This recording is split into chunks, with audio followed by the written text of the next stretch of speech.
진아쌤이에요. 자, 1회차의 두 번째 지문을 함께 보도록 하죠. 과학과 인문 복합 지문입니다.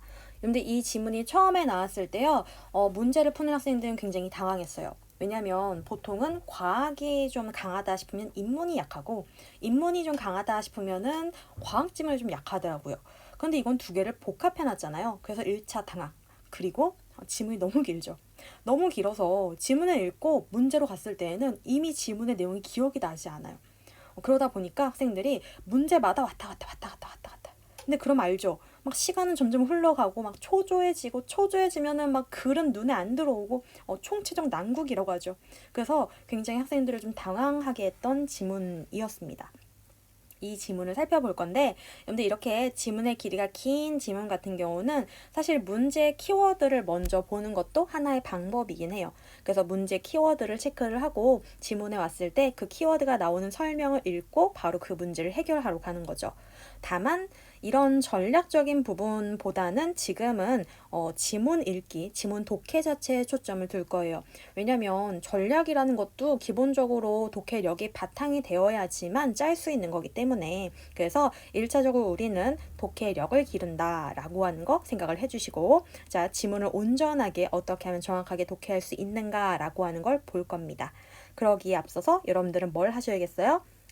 내가 이 지문 어떻게 읽었지? 라고 하는 걸 다시 한번 떠올려 주셔야겠죠. 계속 뭐 해야 돼요? 비교하셔야 됩니다. 아시겠죠? 첫 번째 지문, 첫 번째 단락부터 가도록 할게요. 첫 번째 지문이 아니라 첫 번째 단락. 여러분들 첫 번째 단락이 나왔을 때 쌤이 뭐 하라고 했습니까? 화제가 무엇일까? 그 다음에 전개 양상, 다시 말해 전개 방향은 어떤가? 라고 해서 안내 구조를 한다고 했었죠. 자, 요런 것들을 생각하시면서 봅니다. 고전 역학에 따르면 이라고 했으니까 일단 고전 역학의 입장이 나오잖아요. 체크를 하셔야죠. 물체 크기에 관계없이 초기 운동 상태를 정확히 알 수 있다면 일정한 시간 후에 물체 상태는 정확히 측정될 수 있으며 라고 했는데, 자, 셈이라고 한다면 여기에 있으며 라고 하는 부분을 체크할 거예요. 왜냐, 이것도 역시 대등적인 표지거든요. 그래서 왜 또한이라고 하던가 있으며 라고 하는 게 나오면은 대등값을 지닌다 라고 하는 걸 생각하고, 대등이 나왔다라는 건 앞에 나오는 것도 특징, 뒤에 나오는 것도 특징, 뭐 앞에 나오는 거의 관점의 입장, 뒤에 나오는 것도 관점의 입장이라고 볼 수 있겠죠. 베타적인 두 개의 상태가 공존할 수 없다라고 되어 있네요. 그러니까 고전 역학이라고 했을 때는 지금 사실상 두 가지 정보를 준 거예요. 초기 운동 상태를 정확히 알 수 있다라고 한다면 물체 상태를 정확하게 측정할 수 있다. 요게 첫 번째였던 거고, 그 다음에 베타적인 베타적인 두 개의 상태가 공존할 수 없다라고 한 게 두 번째 입장이었던 거죠. 그리고 나서 그 뒤를 보니까 하지만이라고 한 게 찍혀 있네요. 자, 하지만이 나왔다라고 했을 때 체크. 그리고 머릿속으로 뭘 떠올린다? 하지만은 대조. 자, 차이점 위주로 봐야 된다라고 하는 점. 그래서 그 뒤에 읽을 때 차이점 생각하면서 봅니다. 20세기에 등장한 양자역학에는 이라고 했을 때 양자역학 체크를 해야겠죠. 일단 고전 역학과 양자역학의 차이예요. 여기에 의해 미시세계에서는 상호 베타적인 상태들이 공존할 수 있음이 알려졌다라고 되어 있는데, 자, 보통 학생들은 여기를 자꾸 포인트를 두더라고요. 상호 베타적인 상태가 공존할 수 있음. 물론 여기에 차이를 일단 줘야겠죠. 왜냐면 앞에 공존할 수 없다라고 한 게 나왔으니까. 근데 여러분들 이 정보가 괜히 나온 게 아니에요. 미시세계에서는 이라고 하는 정보 나왔죠. 자, 여기에 뭐뭐하는 이라는 보조사 나왔어요. 여러분들 이 보조사 같은 경우는 대조라던가 아니면은 한정의 역할을 하고 있는 보조사입니다. 이런 의미를 더해줘요. 그러니까 양자역학은 상호 베타적인 상태로 공존을 인정하는데, 근데 어디에서? 미시세계 한정이라는 소리예요. 그래서 자, 이런 조건은 좀 챙겨 가셔야 됩니다. 그래서 이런 것들은 공존할 수 있음이 알려져 있다라고 했어요. 그러면 일단 화제 같은 경우에는 역학에 관한 게 일단 나왔고, 역학의 두 가지 입장이 나왔죠. 그렇죠? 그랬을 때 이 둘이 차이점으로 엮여 있으니까, 자, 원래대로라면은 쌤은 요약을 안 하겠지만 여러분들한테 조금 더 보여주기 위해서 요 부분 간단하게 요약하자면, 고전 역학의 입장이라고 했을 때 두 가지가 나왔지만 사실 여기 중점적인 차이라고 하는 건 두 번째에 해당하는 거니까 두 번째 것만, 자, 베타적인, 어이구 글씨가 왜 이러니? 쌤 원래 글씨를 잘 쓰진 않는데 그래도 조금 자, 고전역학에서는 베타적인 상태가 뭐가 되진 않는다, 공존하진 않는다 라고 하는 입장이었어요. 자, 여기에 대해서 하지만 그 다음에 나오는 무엇 같은 경우 양자역학의 입장이 나왔죠. 얘는 어디에 한정한다면 미시세계로 한정한다 라고 한다면 공존이 된다 라고 하는 차이점을 밝히고 있습니다. 자, 여러분들 여기에서 차이점이 나왔다 라고 한다면 특히나 첫 번째 단락의 차이점이 나오면 보통 앞에 거보다는 후작게 무엇일 확률이 높은가 라고 하면 중심 화질 확률이 높습니다. 그러니까 고전보다는 양자역학, 그러니까 미시세계에서의 상태, 베타 상태가 공존함이라고 하는 게 포인트라고 할 수 있겠죠. 더구나 여기서 끝나버렸기 때문에 그 뒤에 나오는 부분은 여기에 대한 설명이 조금 더 이어질 것이다 라고 하는 정도의 예측을 하고 그 다음에 지문을 통해 확인을 합니다. 자, 두 번째 단락. 미시세계에서의 상호 베타적인 상태의 공존을 이해하기 위해 나오죠. 앞에 나오는 것에 대해서 뭐 하겠다? 이해를 하겠다. 구체적으로 지금 설명을 해주겠다 라고 해서 거실 세계에서 회전하고 있는 반지름 5cm의 팽이를 생각해 보자 라고 나왔네요. 자, 미시세계를 이해를 할 건데 그에 앞서서 어디부터? 거실 세계부터를 보재요. 그럼 거시세계하고 미시세계가 다르다라는 거죠. 어휘에 대한 정보가 있으면 조금 더 땡큐인 거고 어휘에 대한 정보가 없으면 조금 더 읽으시면 됩니다. 자, 그 팽이는 시계 방향 또는 반시계 방향 중 어떻게 한쪽으로 회전하고 있을 것이다 라고 돼 있어요. 자, 이 시계는 한쪽으로 회전하고 있을 거래요. 팽이의 회전 방향은 관찰하기 이전에 이미 정해져 있으며 이전에 이미 뭐에 정해져 있고 다만 관찰을 통해서 관찰 행위를 통해서 알게 되는 것뿐이라고 되어 있네요. 자, 이게 거실 세계에서 일어나는 일이래요. 그리고 난 다음에 이와 달리, 자, 어디 체크하셔야 돼요? 이와 달리라는 것도 나오면 체크를 해주셔야겠죠. 머릿속으로 뭘 생각한다? 차이. 그러니까 거시세계 끝나고 이제 뭐 나오겠다는 거야? 미시세계 나오겠다라는 거죠. 자, 포인트는 양자역학의 미시세계에서 상호 베타적인 상태의 공존이기 때문에 그걸 머릿속으로 다시 생각하면서 뒤에 나온 정보를 더 중요하게 취급합니다. 미시세계에서 전자만큼 작은 팽이 하나, 전자만큼 작대요. 여러분들 전자 눈에 보여요? 안 보여요? 안 보이죠. 그러니까 거시세계는 아까 반지름 5cm의 팽이 눈에 보이고 미시세계는 안 보인다는 소리겠죠. 자, 미시세계에서의 관점 체크를 할게요. 전자만큼 작은 팽이 하나가 회전하고 있다고 상상을 해봅시다. 이 회전 방향은 시계 방향과 반시계 방향의 두 상태가 공존한대요. 두 상태가 공존. 자, 아까 뭐가 공존한다고 했어? 상호 베타적인 상태. 그러니까 시계 방향과 반시계 방향 이런 게 뭐가 되는 거야? 상호 베타라고 볼 수 있는 거죠. 자, 이런 게 공존하고 있답니다. 하나의 팽이에 공존하고 있는 두 상태는 관찰을 통해서 한 가지 회전 방향으로 결정이 된대요. 여기도 관찰이라는 행위가 나왔고 관찰을 통해서 이번엔 뭐가 된대? 결정이 된답니다. 자, 두 개의 방향 중 어떤 쪽이 결정될지는 관찰하기 이전에는 알 수가 없대요. 그리고 거시되기와 달리라고 했으니까 다시 한번 달리 나왔을 때 뭘 하고 체크를 하고 양자역학이 지배하는 미시세계에서는 우리가 관찰하기 이전에는 상호 베타적인 상태가 공존하는 것이다. 이게 앞에서 아까 어떻게 얘기했어? 시계와 반시계 방향이 두 가지가 모두 공존한다. 요걸 다시 상호 베타적인 무엇으로? 상태의 공존이라고 보는 거죠. 이렇게 가야겠다. 상호 베타적인 상호 베타적인 상태가 공존. 요걸 지금 설명하고 있죠. 베타적인 상태의 공존과 관찰 자체가 물체의 상태를 결정한다라는 개념을 받아들이기 힘들었기 때문에 우린 보통 이제 뭐 아니면 도라고 생각하잖아요. 근데 두 개가 함께 있다라고 하니까 그걸 받아들이기 힘들 수 있죠. 아인슈타인은 인물 나오면 동그라미. 자, 아인슈타인이 나왔고 당신이 달을 보기 전에는 달이 존재하지 않는 것인가? 라는 말로 양자역학 해석에 회의적인 태도를 취했대요. 자, 회의라는 건 뭐야? 굉장히 의심했다라는 소리예요. 그러니까 다시 말해 아인슈타인은 양자역학에 대해서는 좀 안 좋게 생각을 한 거야. 그러니까 너 달 보기 전에 달이 존재하지 않아? 달 존재하잖아 라는 거죠. 근데 뭘 달이 있고 없고 동시에 존재해? 말도 안 돼. 약간 이런 입장을 취했다라는 거예요. 자, 그래서 우리가 지금 두 번째 단락을 읽어냈죠. 자, 두 번째 단락에 대한 정보 옆에다 요약을 가볍게 하자면 쌤이라면 내가 이걸 첫 번째 지문에서 얘기를 했는데 이해가 잘 된다라고 하면 그냥 머리로 떠올리면 되는 건데 나는 이제 과학 지문에 너무 취약해. 이해가 잘 안 돼. 그럼 어떻게 한다? 빠르게 요약을 한다고 했죠. 요약할 때에는 본인이 최대한 이해할 수 있게끔 쌤은 보통 그림을 많이 그려요. 그래서 여기에 대한 구체적인 설명이라고 해서 아까 거시 3개가 나왔고 거시 3개는 팽이가 나왔잖아요. 그러면 쌤은 팽이를 그립니다. 이 그림 실력 어쩔 거야? 자, 팽이를 그려요. 그리고 한식의 한쪽 방향이라고 했으니까 한쪽이라고 하는 걸 마저 체크할 거고, 그리고 난 다음에 아까 관찰하기 이전에 이미 정해져 있고 관찰을 통해 알게 되는 것이라고 했잖아요. 자, 쌤은 관찰이라는 표현보다는 그냥 이렇게 눈을 하나 그릴 거고요. 자, 이래놓고 뭐 할 거야?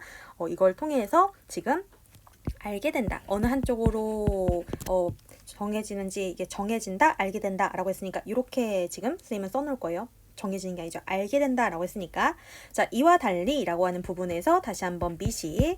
자, 미시에서도 일단은 전자팽이를 그리겠죠. 그리고 얘는 시계 방향과 반시계라고 했으니까 이렇게 두 방향을 써놓고, 자, 둘 다라고 써놓고, 얘는 아까 관찰이라는 행위를 통해서 뭐 한다고 했어? 얘가 정해진다고 했었죠. 회전 방향이 결정된다 라고 했으니까 얘가 결정. 요렇게. 그리고 난 뒤에 지금 앞에 나왔던 상호 베타 공존이라고 하는 양자역학이라고 하는 것과 요 미시세계를 미시세계를 다시 연결시킬 겁니다. 요 입장이다 라고 하는 건 눈에 보이게끔. 자, 여기에 뭐 아인슈타인이라고 하는 걸 더 넣는다 라고 한다면 아인슈타인 이렇게 써놓고, 그리고 여기에 대해서 회의, 그러니까 요 정도 써놓을 거예요. 그러니까 회의라고 쓰면서 머릿속으로, 그래서 아인슈타인은 양자역학이 아니니까 어디 쪽이다? 고전 쪽이다 라고 하는 것까지 써놓으면 지금 두 번째 단락에 해당하는 내용을 쌤이 이렇게 가볍게 정리를 해 놓은 상태겠죠? 자, 그럼 두 번째 단락 끝났으니까 그 다음을 보도록 하죠. 자, 세 번째 단락을 보니까 최근에는 상호 베타적인 상태의 공존을 적용함으로써 초고속 연산을 수행하는 양자 컴퓨터에 대한 연구가 진행되고 있답니다. 상호 베타적인 상태의 공존을 뭐한데? 인정하고 어디에 지금 적용을 한답니까? 양자 컴퓨터에 적용을 했대요. 이는 양자역학에서 말하는 상호 베타적인 상태의 공존이 현실에서 실제로 구현될 수 있음을 잘 보여주는 예라고 한답니다. 하나의 사례인 거죠. 미시세계에 대한 이러한 연구 성과는 거시세계에 대해 우리가 자연스럽게 지니게 되는 상식적인 생각들의 근본적인 의문을 던진다라고 했을 때 한 번만 더 생각해. 이 미시세계는 뭐라고 했어? 양자 컴퓨터라던가 양자 역학에서는 상호 베타를 인정한다고 했잖아. 그죠? 근데 우리가 평소에는 뭐라고 생각해? 뭐 아니면 도. 우리는 둘 중에 하나라고 생각하니까 이런 게 상식적인 생각, 거기에 대한 의문, 과연 그런가? 라는 거죠. 이런 비슷한 의문은 논리학에서도 볼 수 있다라고 했고, 여러분들 이 부분에서 깜찍하게 어디에 과학 영역에서 논리학, 인문으로 넘어가고 있는 거죠. 그럼 다음엔 그 뒤에 논리학에 대한 이야기가 나올 것이다 라고 생각하면서 봐야겠죠? 자, 뭐 여기선 딱히 정리할 게 없네요. 그쵸? 그래서 그냥 바로 넘어가겠습니다. 고전 논리는 참과 거짓이라는 두 개의 진리치만 있는 이치 논리이다. 여러분들 여기에 고전 논리라는 게 나왔으니까 논리학으로 나온 건 체크할 수 있고, 그 다음 뭐 해야 돼요? 체크를 해야겠죠. 아이고, 이렇게 어지러워. 자, 고전 논리 체크하면서 여기 조금 더 센스가 있는 학생이라면 요 정도 생각, 고전? 어디서 많이 보던 건데 요 정도의 감이 오겠죠. 물론 감이 안 오면 읽으면 돼요. 자, 하지만 좀 더 우리가 생각이라는 걸 한다면 앞에 고전 역학 나왔는데 고전 논리 되게 비슷한데 요 정도 생각할 수 있다라는 거예요. 그 다음 마저 보면 참과 거짓이라는 두 개의 진리치만 있는 이치 논리이다. 여러분은 자꾸 여기에 방점을 꽂아요. 이치 논리, 이게 뭐야? 하지만 여기를 보면 되겠죠. 처음 보는 생소한 개념보다는 어느 쪽으로 풀어져 있는 말. 두 개의 진리치만 있구나. 자, 그리고 고전 논리는 어떠한 진술이든 참 또는 거짓 두 개만 인정을 합니다. 이는 우리의 상식적인 생각과 잘 들어맞죠. 그러나 라는 게 나오는 순간 그러나 무엇이구나, 대조로구나 라고 생각할 수 있는 거고, 자, 이 대조가 나왔다 라고 한 얘긴즉슨 무엇이 고전이 끝나고 뭐가 나올 것이다. 지금 프리스트라고 해서 고전에 반대되는 입장이 나올 것이다. 자, 역시 마찬가지 대조라는 생각해야겠죠. 자, 프리스트에 따르면 참인 진술과 거짓인 진술 외에 참인 동시에 거짓인 진술이 있다라고 했네요. 자, 누가 나왔고 프리스트가 나왔고, 얘가 참인 진술과 그 다음에 거짓인 진술 외에 참인 동시에 거짓인 진술이 있다라고 했는데, 이게 딱 봐도 뭐예요? 베타 중인 게 공존하고 있다. 그러니까 프리스트가 아까 과학 쪽에서의 양자역학 얘겠구나, 이 정도 생각이 가능하겠죠. 그쵸? 자, 그리고 나서 그 뒤를 보려고 하다 보니까 내용이 조금 이게 복잡해지는 것 같아요. 그럼 여기에서 1차적으로 좀 정리를 하죠. 자, 앞에는 고전 역학하고 그 다음에 양자역학이 나왔는데 여기서는 지금 고전 논리가 나왔고요. 자, 고전 논리 같은 경우는 참, 거짓만 존재를 하고 참 아니면 거짓, 상호 베타를 인정하지 않는 거죠. 자, 그런데 어디에 따르면? 프리스트에 따르면 이라고 해서 프리스트는 참도 있고 거짓도 있고 그 다음에 참인 동시에 거짓. 쓰기 귀찮으니까 그냥 쌤은 이 정도로 마무리하겠습니다. 자, 이런 것들도 있답니다. 이를 설명하기 위해 그는 거짓말쟁이 문장을 제시한대요. 이거라는 게 뭐예요? 참 또는 거짓이라는 걸 설명하기 위해서 거짓말쟁이 문장. 자, 요거를 가져왔답니다. 그러니까 여러분들도 일단 거짓말쟁이 문장이 무엇하고 참인 동시에 거짓하고 연결이 돼 있구나 라고 생각하면서 마저 보셔야겠죠. 거짓말쟁이 문장을 이해하기 위해 자기 지시적 문제와 자기 지시적이지 않은 문장을 구분해 보세요. 그러니까 거짓말쟁이 문장을 또 한 번 알려면 자기 지시적인 문장이 뭔지 자기 지시적이지 않은 문장이 뭔지를 봐야 한답니다. 자기 지시적 문장은 말 그대로 자기 자신을 가리키는 문장을 말한대요. 이게 뭐야? 자기 지시적인 문장은 말 그대로 자기 자신을 가리키는 문장이래. 진짜 말 그대로 푼 거잖아. 그럼 이거 봤을 때 이해가 딱 돼요, 안 돼요? 보통 잘 안 되죠. 그래서 여러분들이 그 다음에 나오는 어디를 예를 들어 라고 하는 것들에 주의를 기울이셔야 돼요. 봐요, 얘들아. 우리가 예를 들어 라고 하는 건 구체적인 사례가 나온다라는 걸 모르는 학생은 아무도 없습니다. 여러분들 이런 구체적인 사례가 나올 때에는 앞에 일반적 진술이 먼저 나오게 되어 있어요. 일반적 진술이 나오고 그 뒤에 구체적인 사례가 나오는 거예요. 그래서 우리가 이 일반적 진술이 이해가 잘 된다라고 하면 구체 진술을 되게 빠르게 읽는 거고 앞에 나오는 일반적 진술이 이해가 안 돼. 뭔 소리야? 라고 하잖아요. 그러면 구체적 진술을 차근차근 읽으면서 앞에 나오는 일반적 진술을 이해하는 거예요. 오케이? 그래서 일반적 진술 이해도에 따라서 구체적인 예시를 내가 천천히 읽을 것인지 빠르게 읽을 것인가 결정이 되는 거죠. 또 하나는 반드시 둘을 뭐 해야 돼? 대응시키면서 봐야 되는 거예요. 앞에 자기 자신을 가리키는 문장 뭔지 잘 모르겠어. 그럼 뒤에 나온 예문은 어떻게? 차근차근 읽어야겠죠. 자, 이 문장은 모두 18음절로 이루어져 있다라는 참인 문장은 자기 자신을 가리키면서 그것이 몇 음절로 이루어져 있는지 말하고 있답니다. 문장을 봤더니 이 문장은 자, 모두 18음절로 이루어져 있다라는 게 참이래요. 그리고 그 문장은 자기 자신을 가리킨대. 왜? 이 문장은 이라는 게 주어인데 그 문장에 대한 설명이 이루어지고 있죠. 자, 그래서 그것이 몇 음절로 이루어져 있는지 18음절, 다셈 18개인가 봐. 말하고 있대. 반면이라고 나왔고, 자, 반면 나왔다라고 하면 역시 무엇입니까? 대조라고 볼 수 있겠죠. 자, 그런데 대조가 나왔고 이 대조 같은 경우에도 차이점, 어떤 차이점이겠니? 앞에 지시적, 그럼 그 다음에 지시적이지 않은 예가 나왔죠. 페루의 수도는 리마이다 라고 하는 참인 문장은 페루의 수도가 어디인지 말할 뿐 자기 자신을 가리키는 문장이 아니래. 여기서 뭘 우리가 알 수 있을까? 앞에 나오는 부분에 이 문장은 주어에 대한 설명이잖아. 그래서 페루의 수도는 주어에 대한 설명이 그마저 나와 있단 말이야. 근데 이건 아니래. 그 얘긴즉슨 자기 지시적이라고 하는 거는 주어가 무조건 이 문장은 이라고 시작이 돼야 한다라고 하는 정보를 주고 있는 거죠. 그래서 우리가 지금 자기 지시적하고 자기 지시적이지 않은 문장이라고 한 걸 마저 본 거야. 근데 이 문장은 애초에 왜 나왔어? 거짓말쟁이 문장을 설명하려고 한 거니까 그 다음에 거짓말쟁이 문장이 마저 나오겠죠? 자, 확인합니다. 이 문장 거짓이다는 거짓말쟁이 문장이다. 바로 나왔네요. 그리고 여기서 확인해야 되는 게 이 문장은 자, 요 부분 때문에 자기 지시적인 거고 거짓말이다 라고 해서 거짓말쟁이 문장이랍니다. 이 문장이라는 표현이 문장 자체를 가리키며 그것이 거짓이라고 말하는 자기 지시적 문장이다. 거짓말쟁이 문장이라고 하는 건 일단 어떤 요건이 충족되어야 된다? 자기 지시적이어야 돼요. 그 다음에 두 번째는 거짓말쟁이 문장은 그 문장 중에서도 이 문장은 무엇이다? 거짓말이다. 거짓이다. 요게 성립이 되어야지만 거짓말쟁이 문장이 된답니다. 자, 그렇다면 이라고 해서 앞에 나오는 자, 그렇다면이 나오면 원인과 결과예요. 프리스트는 왜 거짓말쟁이 문장에 참인 동시에 거짓을 부여해야 한다고 생각할까? 이거 뭐 하겠다는 거. 슬쩍 화제 바뀌었죠. 그래서 우리가 뭐 하는 거? 그 화제를 찾아가야 한다는 소리야. 자, 왜 그런 말을 했을까? 이에 답을 하기 위해 우선 거짓말쟁이 문장이 참이라고 가정을 해보자. 자, 그러면 거짓말쟁이 문장은 거짓이다. 응? 왜? 이 문장은 거짓이다가 참이야. 그럼 뭐야 돼? 참이 되려면 거짓, 응? 뭐 이상하죠?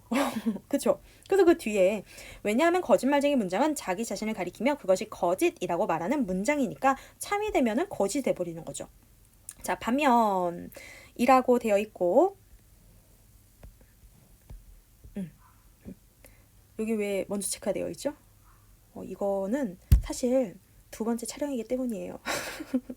쌤이 뼈아픈 실수가 여기서 갑자기 드러나네요. 이게 쌤이 아까 촬영을 했는데 녹음이 음성이 녹음이 안 된 거야. 그래서 내가 장장 한 40분 정도를 촬영을 했는데 다 날려먹었어요. 그래서 쌤이 싹 지우고 다시 하고 있는데 아까의 그 흔적이 이렇게 뼈아프게 나타나고 있네요. 슬퍼. 자, 마저 보도록 하겠습니다. 너무 슬프다. 자, 그래서 그 다음에 자, 그렇다면 거짓말쟁이 문장은 거짓이다. 왜냐하면 거짓말쟁이 문장은 자기 자신을 가리키며 그것이 거짓이라고 말하는 문장이기 때문이다. 반면 여기부터죠. 거짓말쟁이 문장이 이번엔 거짓이라고 가정을 해보자. 아까는 뭐라고 가정을 했었는데 참이라고 가정을 했었을 때 요거는 무엇이었었던 거고 그럴 때에는 아까 거짓으로 나왔는데 이번에는 무엇이라고? 거짓이라고 보재요. 자, 그러면 그렇다면 그 거짓말쟁이 문장은 이번엔 뭐가 된답니까? 참이 된답니다. 엉망진창이죠. 이 문장은 거짓이다 라는 게 거짓이면은 졸제 뭐야? 이 문장이 맞게 되잖아. 그래서 참이 되는 거야. 왜냐하면 그것이 바로 그 문장이 말하는 바이기 때문이다. 프리스트에 따르면 어떤 경우에도 거짓말쟁이 문장은 참인 동시에 뭐가 됩니까? 거짓인 문장, 상호 베타가 공존하는 문장이라는 게 돼버린다 라고 하는 게 나와 있는 거죠. 따라서 그는 거짓말쟁이 문장에 참인 동시에 거짓을 부여해야 한다고 본다. 그러니까 거짓말쟁이 문장이라고 하는 게 이 문장은 거짓이다 라고 하는 게 결국에 뭐라고? 참인 동시에 거짓이라고 하는 거 하나의 사례라고 본다라는 거죠. 자, 그는 거짓말쟁이 문장 외에 참인 동시에 거짓이라는 진리치가 존재함을 뒷받침하는 다양한 사례를 제시했대요. 뭔지 모르겠지만 특히 그는 양자역학에서 상호 베타적인 상태의 공존은 이 점을 시사한다고 보고 있다라고 했으니까 이건 지금 대놓고 뭐예요? 다시 한번 이어주는 거죠. 아까 과학에서 양자역학, 상호 베타 인정이라고 하는 게 어디로 온다면 논리로 온다면 프리스트, 특히 거짓말쟁이 문장에 해당하는구나 라고 본다는 거야.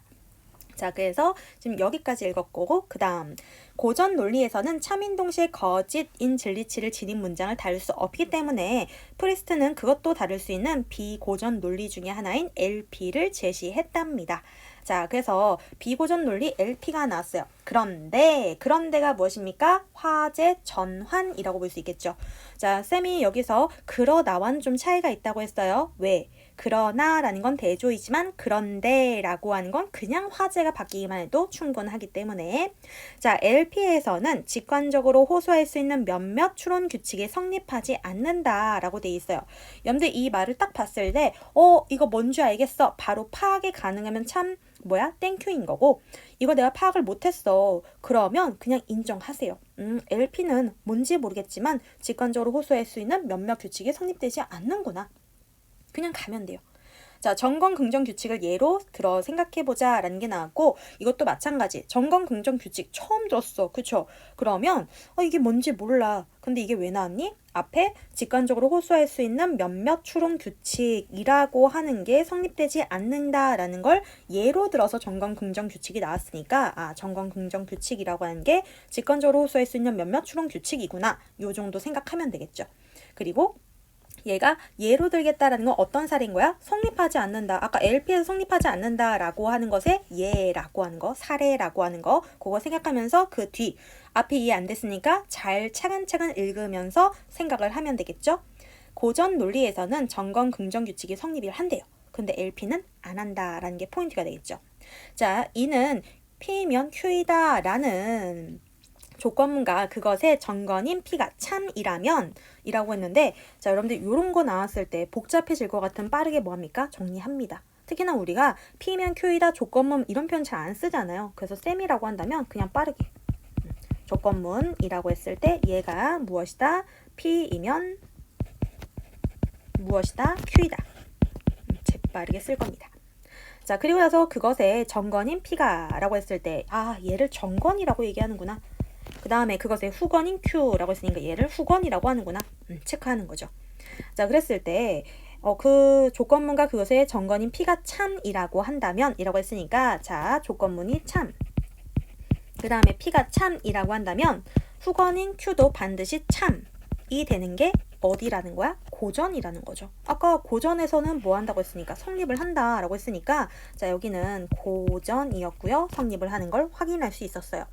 그런가 하면 이와 비슷한 방식으로 LP에서 정건 긍정 규칙이 성립하려면 자, 뭐 보셔야 돼요? LP에서 성립하려면 여기서 낚이시면 안 되죠. 아까 성립 안 된다고 했잖아. 그쵸? 그러니까 LP에서는 원래는 성립이 안 되는데 성립을 한다고 가정한다면 이라는 거죠. 그래서 성립한다라고 본다면 조건문과 그것의 정건인 P가 모두 참 또는 참인 동시에 거짓이라고 한다면 이라고 했으니까 조건문이 참 혹은 참 또는 거짓 그냥 참거라고 쓸게요. 자, 그리고 아까 정건 역시 무엇? 참. 그 다음에 얘도 참, 거가 되겠죠. 자, 그러면 그것의 후건인 Q도 반드시 참 혹은 뭐여야 된대요? 참 또는 거짓이어야 한답니다. 자, 이렇게 되어야 한대요. 그러나 라는 게 나왔죠. 자, 그러나가 나오면 다시 뭐 하셔야 돼요? 숨을 죽이셔야죠. 앞에 성립한다면 이라는 가정이었는데 그러나 라는 게 나왔고 요거는 대죠. 가정 말고 지금 뭐가 됐다라는 거예요? 실제로라는 거잖아. 그래서 대조. 실제로는 어떤가? LP에서 조건문의 정건은 참인 동시에 거짓이고 라고 했으니까 자, LP에서 아까 참인 동시에 거짓 용어겠죠. 조건문.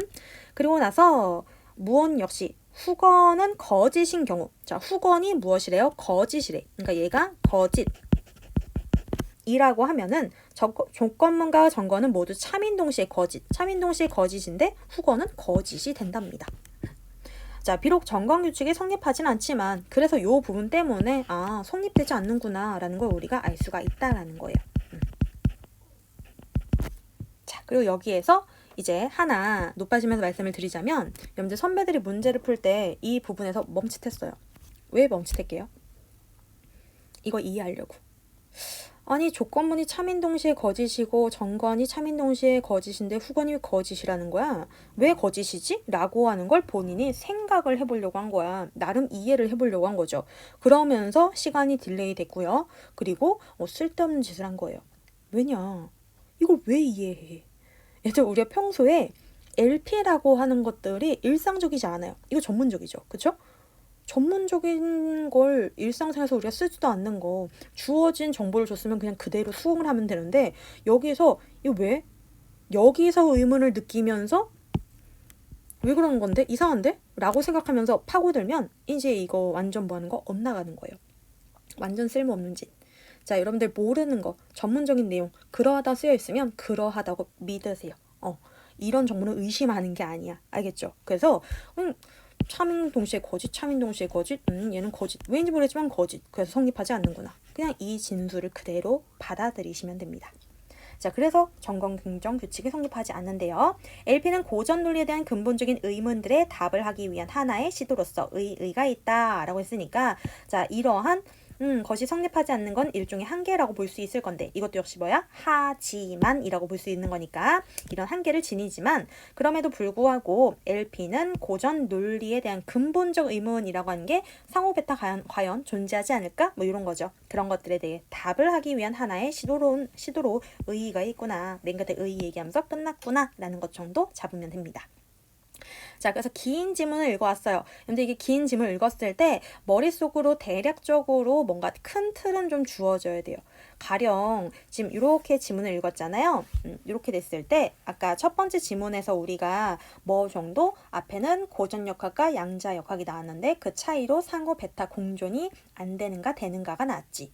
그걸 거실세계 미시세계를 통해서 설명을 했었지. 그리고 난 다음에 사실 뭐 요 단락은 딱히 중요한 게 없으니까 건너뛰고 논리학으로 넘겨왔었지. 논리학에는 고전 논리, 프리스트에는 특히나 뭐가 나왔었고 프리스트에서는 고전 논리, 비고전 논리 LP가 나왔고 LP에 관한 지금 정건 긍정 규칙이라는 게 성립되지 않는 게 그게 지금 일단 크게 다뤄진 거지 라는 식으로 어느 정도 짜임새가 머리에 들어와 있어야 돼요. 근데 이 짜임새가 없다. 그 얘긴즉슨 정보가 정리가 안 됐다라는 거죠. 혼잡하다라는 거예요. 내가 이 글을 읽으면서 뭘 지금 잡아야 될지를 모른다라는 소리입니다. 그래서 여러분들 가급적이면 읽고 큰 틀은 머리에 기억이 나야 한다라고 하는 점 생각하시고요. 자, 이제 문제풀이로 와야겠죠? 28번부터 볼게요. 윗글을 바탕으로 보기에 양자 컴퓨터와 일반 컴퓨터에 대한 이해로 적절한 것은 이라고 되어 있습니다. 자, 일단 우리가 그럼 지문을 먼저 좀 확인을 해야 되는데 지문에 혹시 기억나세요? 양자 컴퓨터 어디 있었는지? 요렇게 가면은 아니다. 얘가 지금 지문 얘가 문제가 온 게 편하겠죠? 얘가 문제로 두고 얘가 지문으로 가야겠다. 자, 지문으로 왔을 때 아까 나온 것처럼 이렇게 양자 컴퓨터는 여러분들 어디 있었어요? 색깔을 달리 해서 이렇게 여기 있었죠. 여기 양자 컴퓨터에 대한 정보는 여기 있었습니다. 근데 우리가 본문에서 양자 컴퓨터에 대한 정보가 굉장히 뭐예요? 되게 약소하게 지나갔잖아요. 언급만 하고 지나갔어요. 그쵸? 근데 여기 떡하니 양자 컴퓨터. 이 얘긴 즉슨 지우면 안 되지. 자, 이 얘긴 즉슨 뭘 뜻하는 거야? 지문이 아니라 사실 보기 읽고 푸는 문제라는 소리예요. 오케이? 그러니까 이건 지문 딱히 필요 없이 그냥 보기만 볼게요. 양자 컴퓨터와 일반 컴퓨터에 대해 이해한 내용으로 적절한 것을 골라라 라고 되어 있네요. 보기를 봤더니 양자 컴퓨터는 여러 개의 이진수들을 단 한 번에 처리. 여기에서부터 뭐가 나오는 거예요? 본격적으로 정보를 주는 거니까 반드시 체크를 해야 되는 정보는 체크가 되어 있어야겠죠? 일반 컴퓨터보다 훨씬 빠른 속도로 연산을 수행한답니다. 당연하지. 한 번에 하니까. 연산 속도에 영향을 미치는 다른 요소를 배제한다면 이진수를 처리하는 횟수가 적어질수록 연산 결과를 빨리 얻을 수 있기 때문이다. 그러니까 얘는 단 한 번에 처리하니까 얼마나 빠르겠어요. 그쵸? 자, 그 다음 n자리 이진수를 나타내기 위해서는 n비트가 필요하고 n자리 이진수는 모두 en 여러분들 요거 조심하셔야죠. 이게 정정이 된 부분도 있는데 정정이 안 된 지금 클래스도 있어가지고 요거를 2의 n승으로 고쳐주셔야 돼요. 2의 n승 게 존재한답니다. 일반 컴퓨터는 한 개의 비트에 0과 1 중에 하나만을 담을 수 있어가지고 두 자리 이진수를 이런 식으로 2비트를 이용해서 연산할 때 4번 걸쳐 처리를 한대요. 그러니까 일반 컴퓨터는 아까 2비트라는 정보를 줬으니까 뭐가 되는 거야? 2의 2승이 되는 거고 4가 되는 거죠. 그래서 4번에 걸쳐 처리를 한답니다. 하지만 공존의 원리를 이용하는 양자 컴퓨터는 아까 나왔잖아. 단 한 번의 처리. 그래서 여기에 0과 1을 하나 비트를 동시에 담아 정보를 처리할 수 있어 두 자리 이진수를 2비트를 이용해서 연산을 할 때 단 한 번의 처리가 가능하답니다. 단 한 번. 양자 컴퓨터는 처리할 이진수의 자릿수가 커지면 연산 속도에서 압도적인 위력. 왜? 단 한 번에 처리하니까 굉장히 빠르게 된다라고 하는 정보가 나와 있었습니다. 자, 이거 가지고 문제 해결할게요. 1번. 양자 컴퓨터는 상태 공조를 이용함으로써 연산에 필요한 비트 수를 늘릴 수 있다라고 했는데 여러분들 상태 공조를 이용하니까 뭐 할 수 있다고 했어? 한 번에 처리할 수 있다라고 했잖아. 그러니까 여기에 요 부분이 아니라 뭐가 와야 되는 거야? 단 한 번에 처리할 수 있다. 처리 횟수가 한 번으로 속도를 빠르게 할 수 있다. 이런 부분이 와야겠죠. 1번 땡. 자, 2번 3비트를 사용해서 세 자리 이진수를 모두 처리하려고 할 때 양자 컴퓨터는 자, 양자 컴퓨터 아까 몇 번? 한 번. 일반 컴퓨터 몇 번 해야겠니? 2의 3승이 되어야겠죠. 그러면 계산하면 8이죠. 6이 아니라 8배 빨라야 됩니다. 2번도 땡. 3번 한 자리 이진수를 모두 처리하기 위해 1비트를 사용한다고 할 때 일반 컴퓨터와 양자 컴퓨터의 정보 처리 횟수는 같다라고 했는데 양자는 한 번, 일반 컴퓨터는 2에 1비트니까 1승. 그러면은 뭐예요? 2죠. 그러면은 다르다라고 보셔야겠네요. 자, 4번 양자 컴퓨터의 각각 비트에는 0과 1이 공존하고 있어 4비트를 한 번에 처리할 수 있고 4자리 이진수의 개수는 모두 16개이다 라고 했는데 한 번에 처리할 수 있는 개수는 2의 4승. 일반 컴퓨터로 따지자면 그러면 몇 개가 됩니까? 16개. 그러니까 한 번에 16개 처리할 수 있다. 가능하겠죠? 4번이 정답. 5번 3비트 양자 컴퓨터가 세 자리 이진수를 모두 처리한 속도는 이라고 했는데 자, 양자 컴퓨터야. 몇 번? 한 번. 6비트의 양자 컴퓨터가 6자리 이진수를 모두 처리한 속도도 결국에 몇 번? 양자 컴퓨터니까 한 번. 그러니까 2배 빠르다가 아니라 같다라고 봐야겠네요. 그래서 답은 4번이었습니다. 자, 옆에 있는 문제를 마저 해결을 하도록 할게요. 31번 윗글을 바탕으로 보기를 이합 내용으로 적절하지 않은 걸 고르랍니다. 자, A는 고전 논리를 받아들이고 B는 LP를 받아들일 뿐만 아니라 양자역학에서 상호 베타적인 상태의 공존이 시사하는 바에 대한 프리스트 입장도 받아들인다 라고 했으니까 얘는 베타도 인정을 하는 거죠. 상호 베타 공존이 되고 있다 라고 하는 입장이래요. 그얘기즉슨 A는 안 돼, 그죠? B는 돼 라는 소리야. A와 B는 아래 기억 리을에 대해서 토론을 하고 있다 라고 되어 있고요. 기억 니은 디귿 리을이 나왔습니다.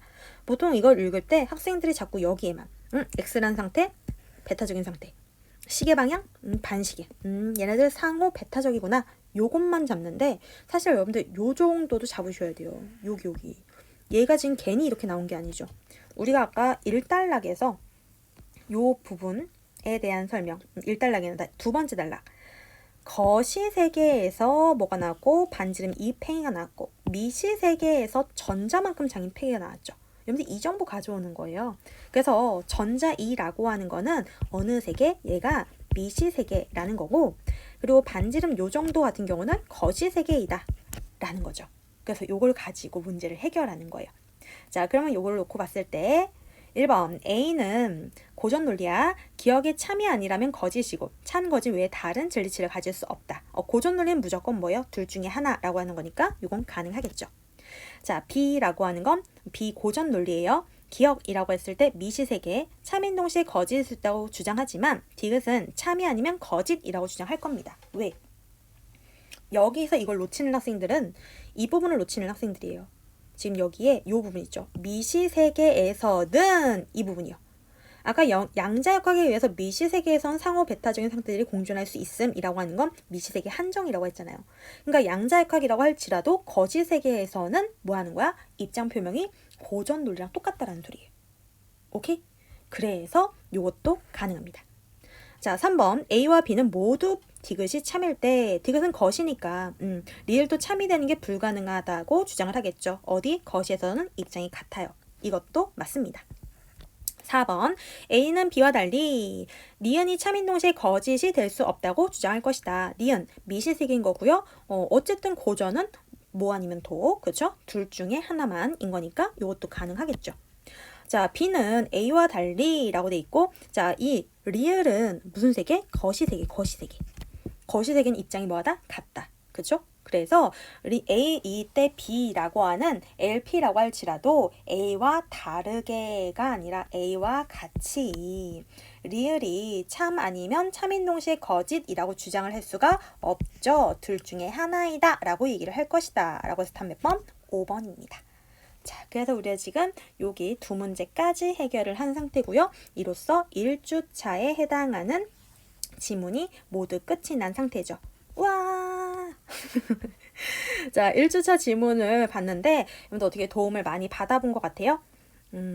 읽으면서 아, 내가 이렇게 읽었어야 됐구나 라고 하는 것들을 얻어간다면 정말 더없이 좋을 것 같아요. 그러면 쌤도 완전 보람을 느낄 것 같거든요. 그리고 여러분들도 도움도 굉장히 많이 받아볼 수 있고 그러니까 여러분들 많은 걸 얻어가시고 그리고 이거를 보여주는 이유는 여러분들이 독해 과정에서 어느 부분이 부족한지를 계속 보라고 해주는 거예요. 그러니까 여러분들도 내가 이렇게 사고를 하고 있는가 본인의 사고방식 이런 것들을 계속 생각하면서 따라오셔야 될 겁니다. 아시겠죠?